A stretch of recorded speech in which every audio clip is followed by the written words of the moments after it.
Welcome to Pattern a Day. I'm David Getson, and today, as we go through step by step, day by day in Christopher Alexander et al.'s book Pattern Language, learning about problems in architecture in the built environment, how to solve them with adaptive, known good solutions. We are on, I think this is a really fun one, Pattern 18, Network of Learning. And in this one, every once in a while you see how this pattern language team in 1977 really visualized and invented something decades ahead of its time. Further on in pattern language, we'll see how they helped invent the idea of Uber. And in this one, homeschool pods. That's something that's coming into its own, a pattern that is really starting to actualize. How did they do it? How did they articulate this for the future? Let's find out. So 18, network of learning. Another network, not like physical transportation, but conceptual. So we just had previous video, public transportation networks here. A network of learning. A conceptual network, and equal in importance, is the network of learning, the thousands of interconnected situations that occur all over the city and which in fact comprise the city's curriculum. The way of life it teaches to its young. I think that's really beautiful and wonderful, you know, that you have the idea that that a culture, really this is talking about, this is a very German concept, you know, Chris Alexander's dad was a high school teacher somewhere in the Kiez in Vienna, you know. So I remember, and he was telling me about something that his dad would, when I stayed and worked with him, telling me about what his dad would say to him, that he said, I want to study. He was a young man in England. He left Austria because of the Anschluss, growing up in southern England, and he said to his dad, I want to be an architect. And his dad said to him, make sure you have a degree in mathematics first. And so he went to get a PhD in mathematics at Cambridge, you know, worked out very well. But this idea, this gets back, there's a great German word for this, Ausbildung, you know, that you have Kultur, culture, ends up building education, ends up building the knowledge of the individual and of the knowledge of the community all together. So the idea that the city itself would consist of a kind of curriculum is very important. Realizing that the time of day here, I have to have the hat on at the moment. It'll change with the seasons, you know. The sun will get lower every day. In a society, so again, it returns to culture and teaching. In a society which emphasizes teaching, as opposed, this is very important, as opposed to a society which emphasizes status and authority. This is a very important, this is the real culture war in the United States, really. You could say it this way if you want to. A society, what are we? Are we a society that emphasizes teaching and ability and meritocracy? Or are we a society that emphasizes status and position and authority? In a society which emphasizes teaching, children and students and adults become passive and unable to think or act for themselves, but creative. So he's making a different distinction. Creative, active individuals can only grow up, which emphasizes learning instead of teaching. Right, okay, because teaching, he's understanding teaching as the authority, learning as the experience.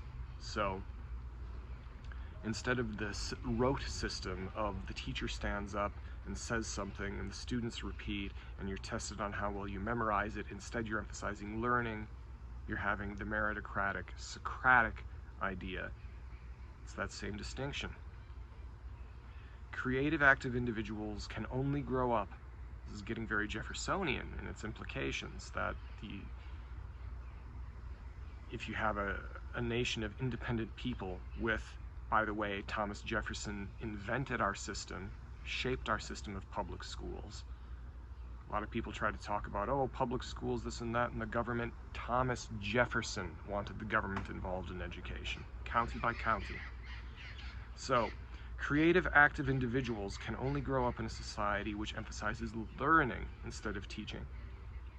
As I would just put it, meritocracy instead of authority.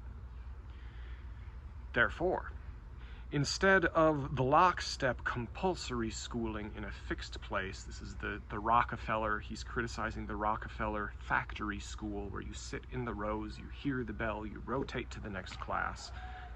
Jordan Peterson criticizes this. I think Jordan Peterson wrongly criticizes this as the German model. He somehow forgets that we call it kindergarten because of the Germans. So he's Scottish. Peterson, he says he's Norwegian, but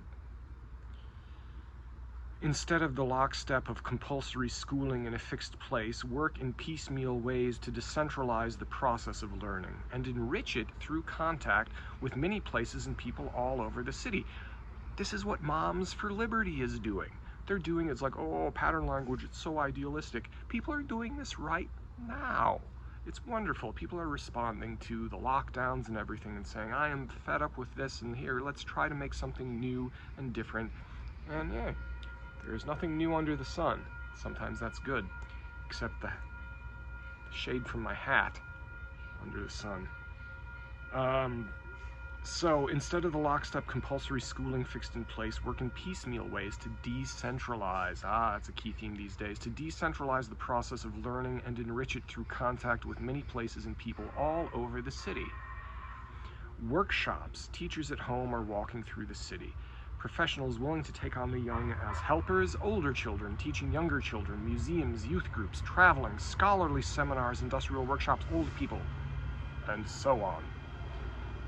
Conceive of all these situations as forming the backbone of the learning process. But you have to have administrators with a spine for that kind of backbone. I think we do, though. They exist. Conceive of these situations as forming the backbone of the learning process. Survey all these situations, describe them, and publish them as the city's curriculum. That's a really lovely idea, isn't it? That you document all of this and that you have another very German idea, the Jahrbuch des Deutschen Werkbunds. There was a great thing about Hermann Muthesius did this. This is pre-Bauhaus. That this was done in Germany. The Deutsche Werkbund would be a bunch of scholarly institutions, higher education, architects, industrialists, what we would think of as contractors, all working together. And then they would have an annual conference, and they would talk about their progress and what they learned, and then they would publish their lectures every year. And this pretty much continued, and kind of World War I sucked the life out of it, sadly, because it was a great thing going. But this is, yes, this would be a wonderful thing to do, wouldn't it? Is that there would be an annual publication of all the great interactions of apprenticeship programs, all the great interactions of the student projects. See, this is the kind of world that I want to live in. And I've been honored and privileged enough to teach some classes like this in my life, a little bit in Italy, a little bit elsewhere, of connecting higher education students to the professionals with exactly this type of thing, which we just need to create and keep the momentum going. I'm working with some very fine people right now on getting that up and running, so stay tuned there. If you want to find out about it, then you can comment below. Also follow me on Twitter at Histovarch, Histofarch, and so on and so forth. So conceive of all these situations forming the backbone of the learning process. Survey all these situations, describe them, publish them as the curriculum. Let the students, children, their families, and neighborhoods weave together for themselves the situations that comprise their school, paying as they go with standard vouchers raised by community tax. Look at that, they thought about charter schools in 1977. I have mixed feelings about charter schools, but maybe it can be done well. So paying as they go with standard vouchers raised by community tax. Build new educational facilities. I think if you decentralize it enough, it works much better. vouchers for a centralized school makes really no sense, and you're having redundant duplicated capacity which ends up ripping off taxpayers. You gotta decentralize it more to make sense. And gonna upset the libertarians with that one. Build new educational facilities in a way which extends and enriches this network. So this is a very, very rich and detailed entry, and they go on in the several pages of there's always several pages of detail. They go on in the several pages of detail. There is no need to add to the criticism of our public schools, they say. This is 1977. The critique is extensive and can hardly be improved upon, you know. So I think that this is, you know, this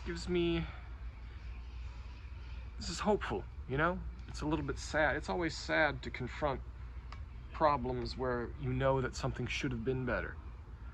It's sad to see that there are people who suffer when they shouldn't and shouldn't have to, you know, going through stupid things and realizing that we only live through this specific life one time. We only have one childhood in that life. You know, you only go through elementary school one time, and you only go through high school one time, and you hope that it's going to be as good as possible, and you hope that there are great people around you who make it good, and sometimes there are some very serious challenges, but you know what? I'm very hopeful because there are so many people who want it to be good and are fed up with the stupidities that we've all been living with. There are great organizations. I don't know if anyone from Moms for Liberty would ever listen to this, but thank you, all you fine folks in that organization. I think that's very good. A couple of clients of ours from like a year and a half ago were already doing the homeschooling pod thing. They lived, I think they lived in Whittier, so that's just, you know, real close by here out to the southeast. People are making progress, and I'm seeing there's great potential for down the road from now. A lot of old, now is a time of everything that everybody knew was old and outdated is now we're being kind of compelled to sweep that away and to rethink how we can build from the ground up positive ways going forward. That's really